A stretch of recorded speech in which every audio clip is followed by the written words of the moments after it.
نفسي بنور من فؤادي. السلام علیکم ورحمۃ اللہ وبرکاتہ. ریڈیو HIDF میں خوش آمدید. گیم کھیلتے وقت صرف خوشی، باقی دن بھر مایوسی اور اداسی. اس وقت گھر والوں کو دیکھنا یا بات کرنا پسند نہیں کرتے. سونے کی کوشش کرتے لیکن نیند بھی نہیں آتی. اپنے آپ کو تنہا محسوس کرنا. اگر گھر میں پڑھنے لکھنے کو کہا جائے تو کہتے ہیں کہ میں بغیر سیکھے گیم کھیل کر پیسہ کمانا جانتا ہوں.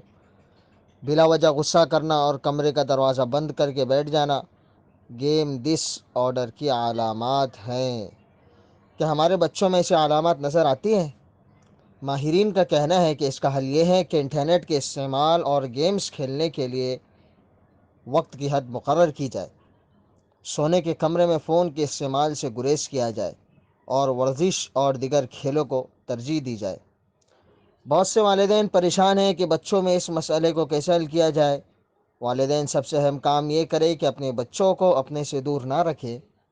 تمام گھر والوں کے ساتھ سمجھداری سے بات چیت کرے.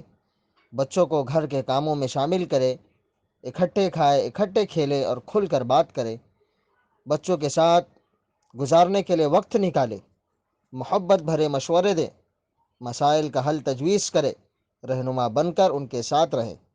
جان لے کہ جیسے تمباکو نوشی اور شراب نوشی صحت کو خراب کرتی ہے، اسی طرح گیم کی لت بھی بالکل اسی طرح صحت کو متاثر کرتی ہے.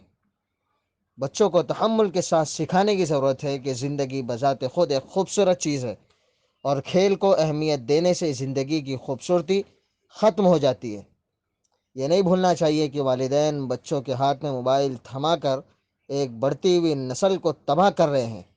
کل اپنے بچوں کو دیکھ کر کوئی غم کرنے کی نوبت نہ آئے. آمین.